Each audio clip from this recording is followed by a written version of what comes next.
Hey, this is Kevin Kapchinski with Red Sea Radio. Welcome to Red Sea Roundup. I'm joined today by my favorite person. It's my wife. This is Amanda, and she serves as the director of pastoral counseling at St. Mary's Catholic Center in College Station.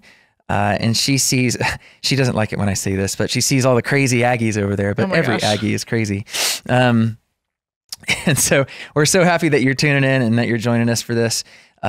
I wanted to kind of talk to, and I invited you today because mainly I think that there's this reality in the church today and in years past where mental health has been viewed in past generations as something somewhat of a stigma.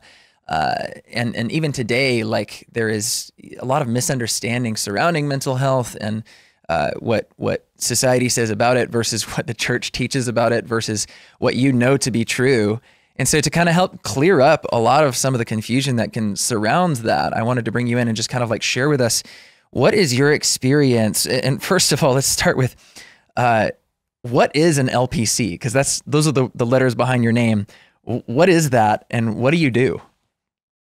Great. Yep. So I'm a licensed professional counselor, which is the way that Texas describes this thing that colloquially is kind of known as like a therapist, right? That counselor and therapist are pretty interchangeable terms. Therapist short for psychotherapist, but for reasons pretty obvious, we dropped the psycho out of that term, most of us. So I'm an LPC. In other states, that might be known as like a clinical mental health counselor. There are other names for it. But essentially I help people seeing people who struggle with depression, anxiety, trauma, addiction, those sorts of issues. Awesome. And so can you speak into like some of the training that you received from like a secular standpoint? Because I know this, but not everybody else does, that you've been trained from like state colleges, but you work at a Catholic center, like a Newman Center. Where do those intersect and how does that work? The road has been twisty, to say the least. But so my master's degree is from just a public university, Texas State, in San Marcos, which my bachelor's is at A&M in psychology, but you can't do anything with a bachelor's degree in psychology. It's not a terminal degree. You have to go on to graduate studies. So I ended up with the degree from Texas State, and the master's program there trained me really well in terms of evidence-based practice, what we consider to be from a licensure point of view, right? Equitable treatment of clients with certain concerns and different things. And it was a really great formation, I think. The professionals and the faculty members at Texas State were wonderful, but it was very clear early on that a lot of prejudice exists in the psychology field around faith and issues of faith. I think one of the interesting things, even being in Texas, which is a fairly conservative place, is there was still just a lot of, at best, I think faith was seen as sort of like a private experience. I think there were many people in my program who were faithful Christians and who really, organized their identity around being a follower of Jesus. But it was kind of like, well, separation of church and state. You don't want those two things to mix. And there is a lot of research about, so evidence-based, right, about how people with a life of faith or with a deep conviction of faith have better mental health outcomes. So there's like an allowance in the field for how faith can impact a person's well-being. But I think my experience in the secular formation world is that at best that outcome, faith helping with mental health problems, was kind of seen like akin to like any other kind of coping skill, like like writing in your journal, or if you go on a daily walk or something, is sort of seen as like a this will help, like almost a medicinal kind of superficial quality.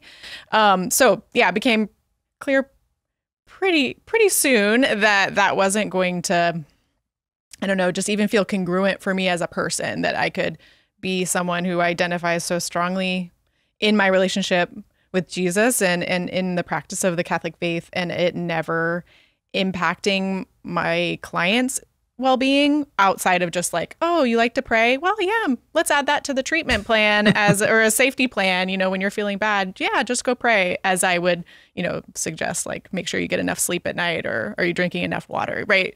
There was just like a trivial quality to that didn't feel real. So I was lucky enough in my secular training to have some very good friends who were faithful Catholics, and we started meeting up as young professionals to just kind of triage this exact thing. How do we integrate faith for ourselves as professionals in a congruent way, but also our ethics don't allow, and this continues to be true even in my work today. Like my license doesn't allow me to push my my bias onto my clients, and so how to navigate those realities. Yeah, so great mentors.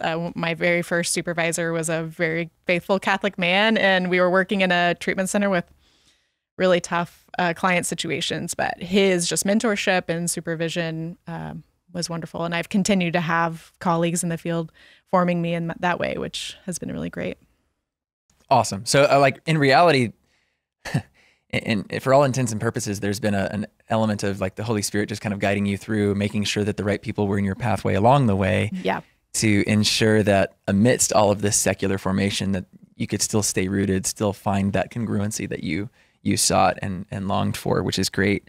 I wanted to kind of probe into, if we may, a little bit of your experience at St. Mary's with some of the clients there. And I want to preface all of the rest of the questions here. We are in no way going to get into particulars with any particular client in any identifiable way to protect both your ethics and any individuals who may be your clients. But in advance of that, just asking, what have been some really powerful moments in which you've seen the intersection of some of that secular practice, data-driven, science-based, truth cannot contradict truth kind of mentality with the practice and kind of full send of practice of the faith, and where has been the really some beautiful moments that you've seen the intersection of those two things come into bear fruit? Always. Okay. Yeah, I hear your question. Like, where is it visible that evidence-based practice isn't going to contradict what we know about the human person or how a human person flourishes? Mm-hmm. Yeah, I mean, I think like God's design on our brains is just awe-inspiring. It's a gift to be able to see how, some academic journal or institutes of different kinds of therapeutic approaches and all of the many hours of research and, the way that they've created these protocols and different practice treatment plans for counselors to employ with clients, thousands of hours of work to sort of manualize these treatment plans and to see how the truth of those things and why they work, when you really boil it down, it just comes back to the reality of love, the reality of healing and God's presence with us. So that's a very vague answer, but I think I never feel afraid to employ something that science says works because I can see how he's just designed us to respond in that way. And that whatever works in therapy, what we know is, this is just psychology research, right? But what we know about why clients get better in counseling, in therapy, it is the things I know how to do. I mean, I've been trained for a reason, but the main reason why people get better in therapy is because of the relationship that develops between client and therapist. No client is going to get better, or I tell my clients, it's not like going to the doctor for an ear infection. And maybe you like your doctor, maybe he has some jokes that you find offensive, whatever. Maybe you don't like him, he's kind of a jerk. It doesn't really matter. He's still going to prescribe you an antibiotic and your ear is going to get better. Your experience in therapy is not that way.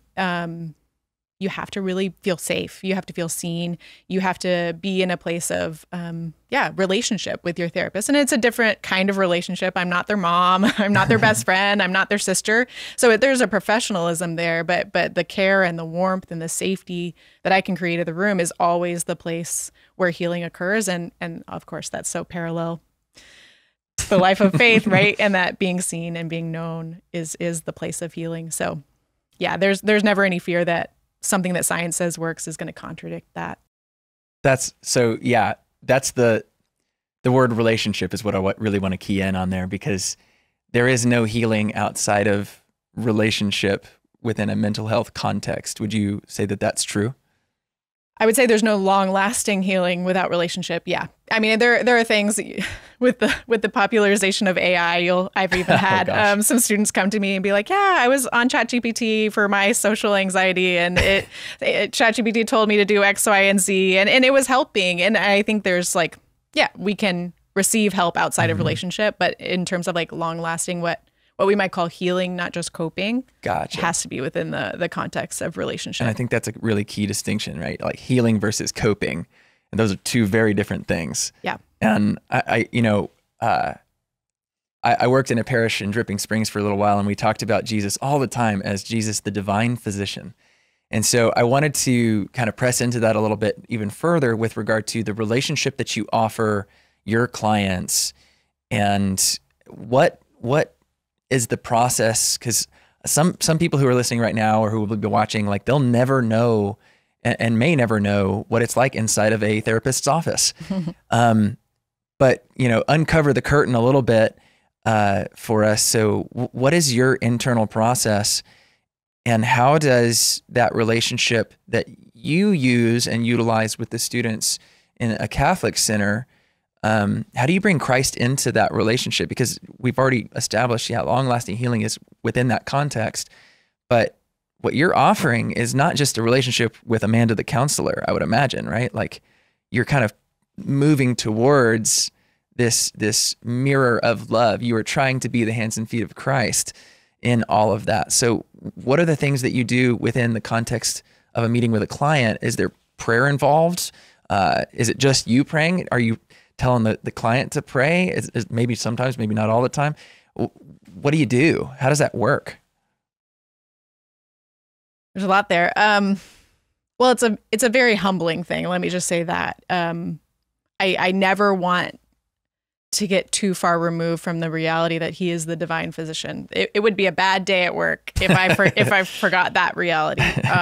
So the best that I'm aiming for, and the place of pretty near constant prayer, to be honest, is that I can just be an instrument, and that's when you talk about what does prayer look like? Well, there's often, hopefully throughout the session, an awareness on my part of the Holy Spirit being present, and that I'm just trying to be a conduit of something, bigger and greater than me anyway. I think that I want to stay within my wheelhouse too. I'm just a lay Catholic woman, and so I'm not a spiritual director, and I will occasionally have clients whose goals for counseling would be better suited for spiritual direction. I have clients that are referred to me from spiritual directors because there are some mental health maybe barriers to relationship with the Lord. So it's a funny balance. What I always have to do, because I'm a licensed clinician, is I always have to let the client lead. So I have prayed before in session. I've encouraged clients into the sacramental life, or encouraged some avenue of prayer, but always within the context of their desire for that. And they lead. If I had this doesn't happen super often, given that I'm at a Catholic student center, but on the occasion that I have a client come in and they said, I'm not so sure about this, I don't think I believe in God, I'm not looking for X, Y, or Z, then I respect that. And my internal process is unchanged in that way, whether my client is, wanting an explicit integration of the faith, or it's maybe being rejected in some form or fashion. My internal process is still one of that, like just trying to stay so rooted to the Holy Spirit leading, and to be an instrument there. Awesome. And so is there like a particular saint that comes up often in counseling or that you utilize, or is that also client driven where it like is just kind of revealed to you? It's both. Yeah. I have a particular love for Our Lady, so it's kind of poetic that I work at St. Mary's. And so just in my own spiritual life, she's my main gal. So I do a lot with her, and really feel bolstered by her often, daily.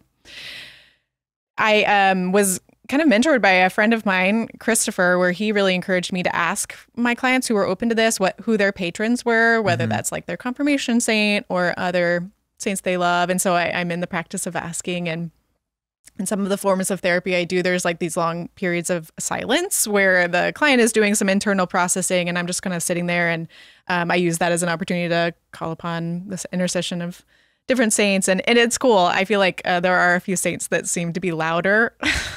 Maybe it's just for me, but maybe it's also for the client. But like Saint Joan of Arc, which we have a Joni, one of our daughters, and so I feel like she's, I don't know, something about her fierceness in pursuing the Lord really comes up a lot in sessions, which I love. Pope Saint John Paul II you gotta have him as a part of that, especially with some of the issues that are surrounding like the human body and sexuality and healthy relationship. Feel him definitely present. Yeah, it's fun. It's fun to see, how the community of saints are really, really alive there. I heard a joke one time where it was like the saints, their intercessory prayer as a call center. And someone calls up St. Anthony and they're like, "Hey, St. Anthony, I've lost my mind. Can you help me find it?" And he's like, "Actually, you're going to want to talk to St. Dymphna. So let me reroute you. Let me connect you." That's awesome. Yeah. That's awesome. Yeah, that's beautiful. You mentioned a word that I want to kind of, two words that I want to connect and maybe offer some level of simplicity to our listeners, where there is what you called barriers to relationship, right? And I wanted to kind of tease out, what are some of the barriers that you have seen clients come with that are barriers to the relationship with the Lord or with others? And I think that there's kind of, it's a two-parter, right? So first that, but also like, so I'll get to the other part, but the other part is how it leads to like actual like sacraments.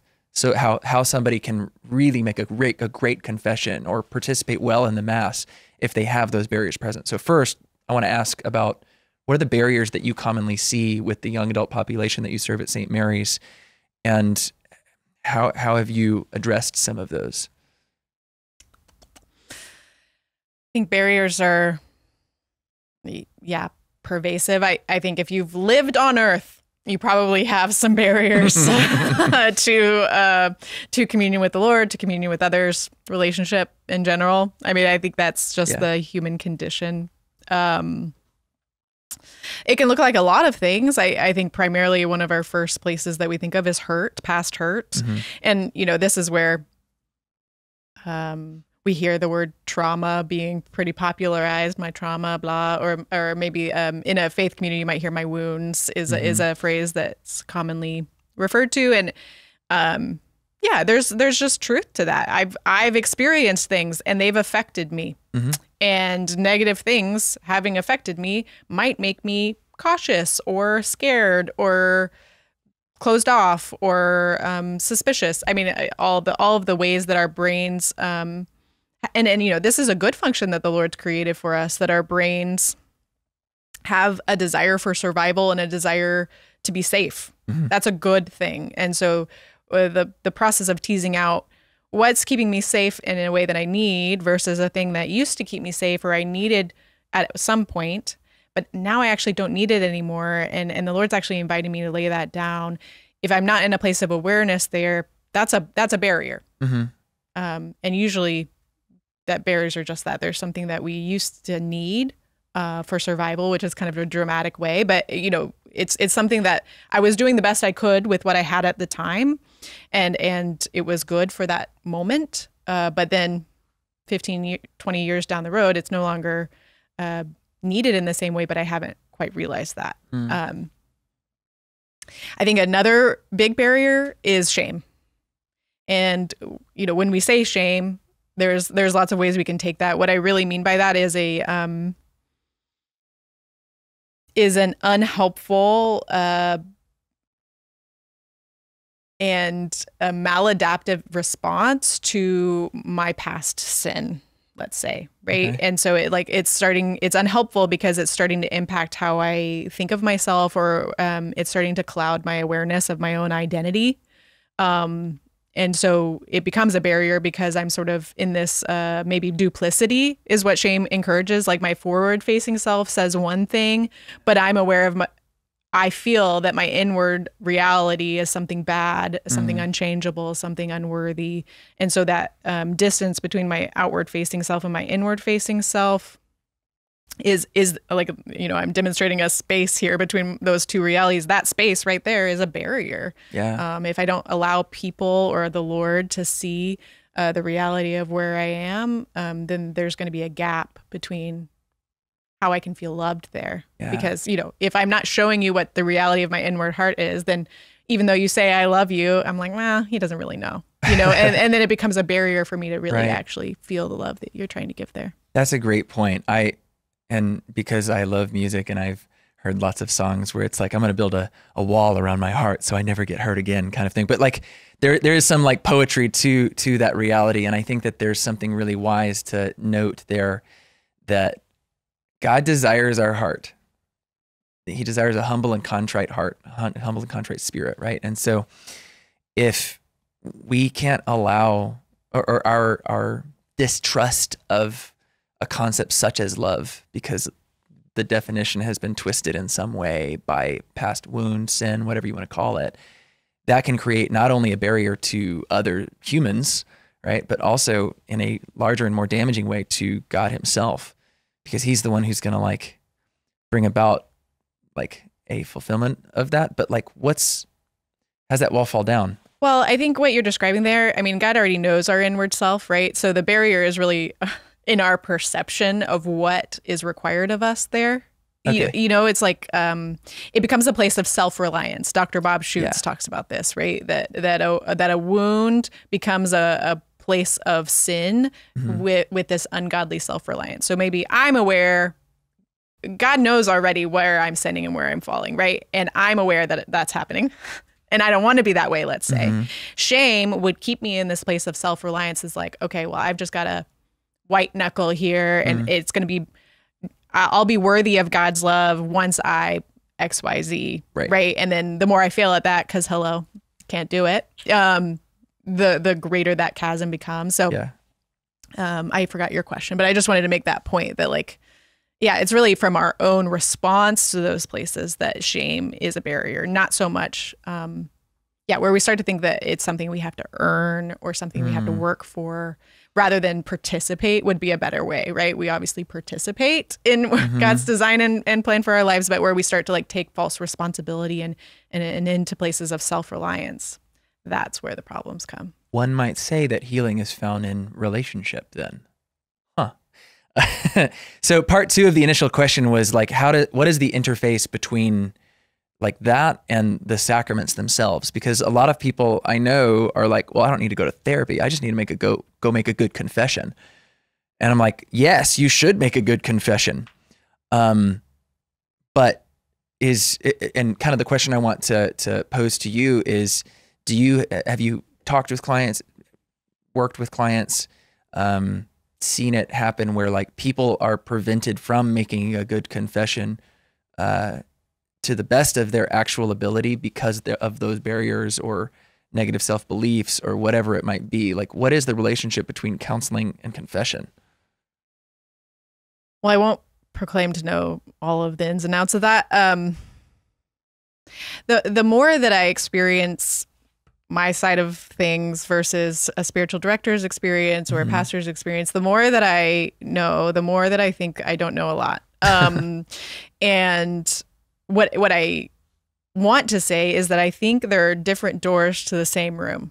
Okay. Like there's a room of our heart, or I don't know, however you want to metaphorize that, right? And there are different doors and avenues to the access there.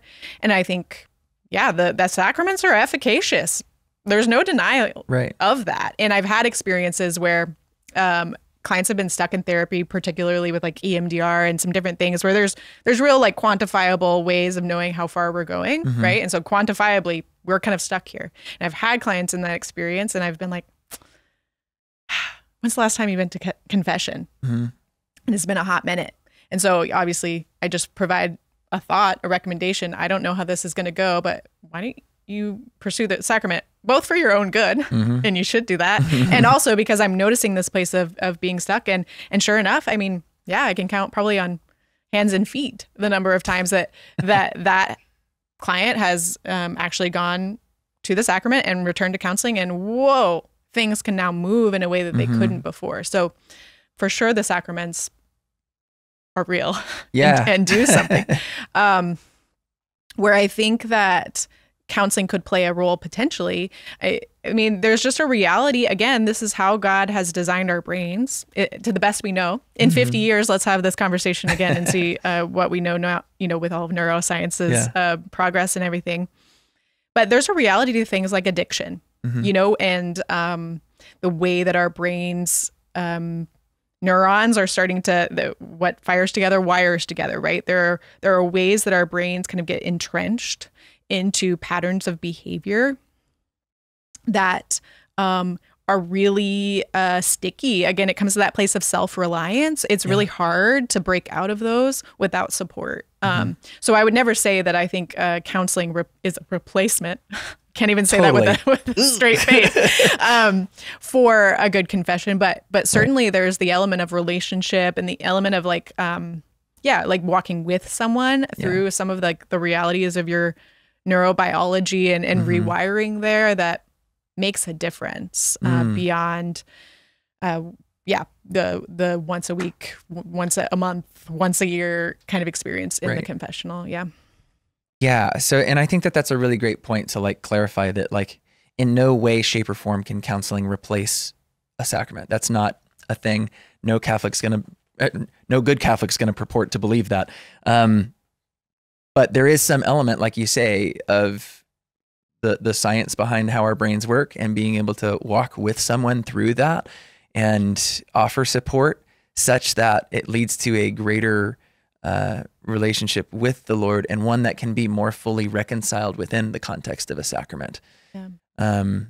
And sometimes we don't fully know, right? We might be observing the sin and be aware that that's a sin and have a sincere desire to not repeat that and to not, and so we go to confess it. But there might be a reality of not really fully understanding what's underneath that sin, beyond our just concupiscence, right? And counseling can help with that, right? Why am I attracted to this particular sin over and over and over? Well, there's probably a good need that for whatever reason isn't being met in a healthy way, in a virtuous way. We might not be aware of the connection there because of our guilt for sinning. We want to walk away and sin no more, but we need to remove the sin and not just leave a vacuum of what that need is asking for, right? And so counseling can help to like build insight into what's actually driving that behavior in a way that, if you have awareness, you can do something different. Sometimes sin is just like a lack. It's a grasping. It's always a grasping, and it's grasping because we haven't a full understanding of what else we could choose. There's a lack of freedom there. Yeah. I want to keep moving into this. You said something where there's a duplicitousness that can arise. That's a fun word. Between what is outward facing, what's inward facing, the belief that is internal, that is apart from what God desires. And there's this term that keeps getting thrown around that I hear from you from time to time called scrupulosity. And for the people who are normal people who don't know what that means, what is scrupulosity and what is the effect that it can have in counseling, and why is that damaging? When I speak about scrupulosity, what I'm actually referring to is a form of obsessive compulsive disorder.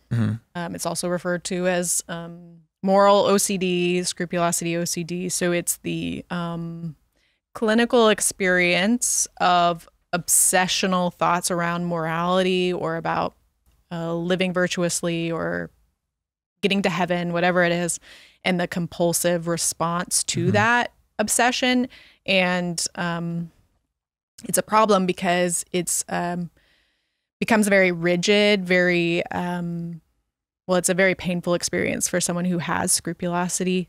It actually, even though it's in the pursuit of the ultimate good, to be with God in heaven, that it gets twisted into this place that's very painful, and it becomes actually you're acting out of fear, not freedom, and that's why it becomes a problem, is because it's it's this really intense fear of hell that's driving me to participate in the faith life, which is as we can see, like a very twisted response to the call of faith. But the experience of OCD is a really, you feel like Alice in Wonderland. You don't know which way is up and which way is down. Yeah. And it's a really painful experience. So I don't know, did I answer that question? To start off with, I think that there's, maybe you can speak into, you said relationship is kind of the core thing of all of this to provide healing, right? And what you just described is not based in actual relationship. It's the desire for relationship, but it's just like an execution of tasks. If I say 5 rosaries a day, I can go to heaven. But if I missed one, I'm for sure going to hell. Yeah. That kind of mentality. Yeah. I don't want to trivialize the experience, because it is, I think anyone with scrupulosity would say there is no greater desire in them but to be in relationship and in right relationship with God, right? Mm-hmm. That's like what they wake up in the morning thinking about, and it's what they are truly obsessed with throughout the day. And if we take a step back, it's like, well, it's not the worst thing to be thinking about. But it becomes, like you're saying, a very black and white, right? Yeah. The reality of my salvation becomes an all or nothing black and white box, which is a really painful experience, because yes, if I was accidentally not paying attention during Mass, all of the Mass, can I say that, I'm in a place to receive the Eucharist at the end if I was distracted even for 1 minute? I mean, it can get down to these like insular little places that, of course, is not in my opinion, not in congruence with a God who is justice, but who is also equally mercy. Mm-hmm. And so, there's a real struggle with the human reality of faith being, life being long and faith being a process, and that things can't just fall into these all or nothing boxes. Yeah, that's. What is the thing that you would say there to people who are listening or are watching, and they find themselves kind of leaning that way? And because I don't want it to like trivialize, as you say, like the desire, the good and holy desire to dwell in heaven with our Lord in relationship with him forever and ever. Amen. Right. But what does it look like, or what healthy habits can be put into place, or that you encourage your clients to put into place to establish a well-formed conscience in that space? Well, if I could further characterize what is disordered about scrupulosity, it's that there's a seeking of certainty, and that's regardless of what kind of OCD exists, right? There's the extreme clinical experience of a desire for certainty, and so a healthy conscience obviously is doing the things that they know to do, right? And there's a great gift in our faith tradition of having lots of understanding of what is good, what is in pursuit of virtue, in pursuit of holiness. We have a lot of guardrails in that way, which is such a gift. But at no point can we really say that our salvation is certain. Well, we could argue that point, but the point being that at some point, a life of faith has to come to a place of trust. And that's where healing comes back to relationship, right? I failed today in like 1,000 ways. Can I still trust that God wants me? Mm-hmm. And so the healthy development of conscience is this nuanced thing where I'm aware of what my faith offers, what my church and teachings offer in terms of how to be on those the right path and to have these guardrails protecting me, and also nuanced insofar as like, and it'll always come back to a place of trust. That's actually what faith is all about. I have to, I can't be certain. The only thing I can do is be certain that I have a God who loves me. Like that's really where the certainty is. And so that's the path of healing there for those individuals, is to kind of build a tolerance of trust in the Lord ultimately. So I want to, I was waiting on God to kind of just reveal when to dump this out, but I had my Bible open to the book of Deuteronomy when Joshua becomes Moses' successor. And so they've been wandering through the desert all these years, and now they're getting close to the promised land and all this stuff. And I think it's really quite beautiful, this level of trust that the Israelites have to have in God throughout this entire experience being in the desert. Because I'm sure many of the clients that you've seen, they feel like they're in a desert, just not able to find what they need or feel fulfilled. And this is from Deuteronomy chapter 31. It says, "It is the Lord who goes before you. He will be with you. He will not fail you or forsake you. Do not fear or be dismayed." And I speak that to anybody who's listening, just to recognize that God is with the brokenhearted. It says it again and again in the Psalms or wherever else. But I in the midst of a conversation on something like scrupulosity, or like a disordered view of like trying to achieve certainty in the faith, like our God is in heaven. Like he has a substantially different nature than we do, and he all the same invites us into his divine life. And so I think that it's really comforting to know that, like, in the midst of that uncertainty, even in the midst of the darkest depression or whatever it might look like, these dark places, that God is allowing us to, and straight up telling us, he will not fail you or forsake you. Do not fear, be dismayed. He is with you. Now, we only have a few minutes left, but I wanted to ask a couple other questions. What is one practice that you wish every college student right now would start practicing for 30 days, and why? Such a great question. I have so many. Full night's sleep.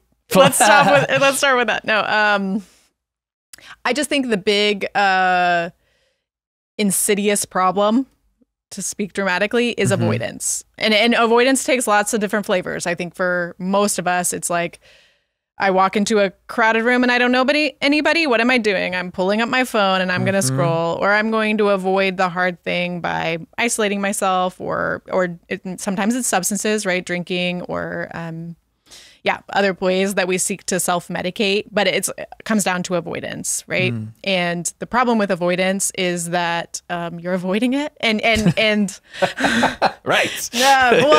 Let's take one of our kids, for example. He is such a capable guy, but he tends to have this preconception that things will be too hard for him. And as parents, if we just let him never try those things, then he'll never learn that he probably could do more than he thought he could. And he'll never even grow in the thing. Like, even if he is bad at it, right, you can't get better at a thing that you won't try. Yeah. So if I could somehow mandate probably not just to college students, sure, probably to every person, it would be to show up in the hard thing. Even if it's like, there's this beautiful thing called the window of tolerance, which says that our growth is actually best on the growing edge of our comfort zone. Like, it wouldn't be best to just like throw a new swimmer into a 12-foot deep pool. Sure. That's not the way to teach them to swim. That's how you traumatize them. But maybe you put them at the very edge of where their capability is. Yeah. And so for anybody who is looking to grow in places that scare them, I would say persist there for 5 minutes longer than you would have, right? If you're feeling awkward in the grocery line and you don't have anybody to talk to, try for 5 minutes to not pull out your phone and just kind of persist in the distress there. And maybe next time you do that for 10 minutes or whatever. So that would be my prescription. Get some sleep and show up. For sure, get sleep. If you could print that on a paper, would you put it on every dorm room at A&M? Get some sleep and show up. And read your syllabus. So we have just a couple more minutes, but I wanted to ask, because this is such a common issue that you've told me that you deal with, is what conversations about sexuality, relationships, and pornography are actually helpful and not shameful? Oh, that's such a big conversation. how to actually be helpful, not shameful. Yeah. In the midst of sexual sin and addiction and things like that. Yeah. I think just recognizing that addiction is a real reality, right? So our ability to consent to these behaviors becomes impacted the longer we've been engaging in them. And the average age of exposure these days, first age of exposure to pornography is age 7. That's an average. Crazy. So if you think about brain development, if someone in college has been, engaged in that behavior in some form or fashion since they were, about the age of reason, like, there's a long road ahead. So I think just the reality of addiction, and that's hopefully a place of normalization, right? It's not just you're not strong enough or you're kind of weak or whatever it is. There's like actual neurochemistry getting in your way. So I think to normalize that, it's a problem for both men and women. I think women feel underrepresented, feel like it's a men's issue. So to really speak into the reality of all persons being sexual persons. And then I think I love the way that the Catechism talks about chastity, because when you read there, the Catechism highlights that it's about the integration of our sexual nature, right? Which is never the suppression of. Right. There's right expression. Expression is a thing we have control or should have control over, but what we would never say is that your sexuality needs to like leave the room. And so it's really about integrating yourself as a sexual person, which I love. It also in the Catechism hints that this is a lifelong pursuit, and there's never a stage at which chastity is not a relevant issue, even once you're married, right? It's not like you don't have to think about chastity. So I love the church's portrayal there, and obviously all of JP2's work. Yeah. And the gift of the human person. So I think it would be to just highlight the reality that you are a sexual being, full stop, and that it's good, and that you were created good, and that self-mastery is a lifelong pursuit. Awesome. Thank you for joining us. One last thing I'll say just briefly. If you're in crisis, or if you know somebody who's in crisis, what's a number you can call? 988, or the text line is 741-741. Great. Well, from all of us at Red C, thank you so much for joining us. Thank you, Amanda, for joining us. I'll see you at home later. It's been such a joy speaking with you and being here with all of you. Greetings to our friends in Hallettsville on all of this. And when considering the values between heaven and earth, always round up. Thanks for joining us.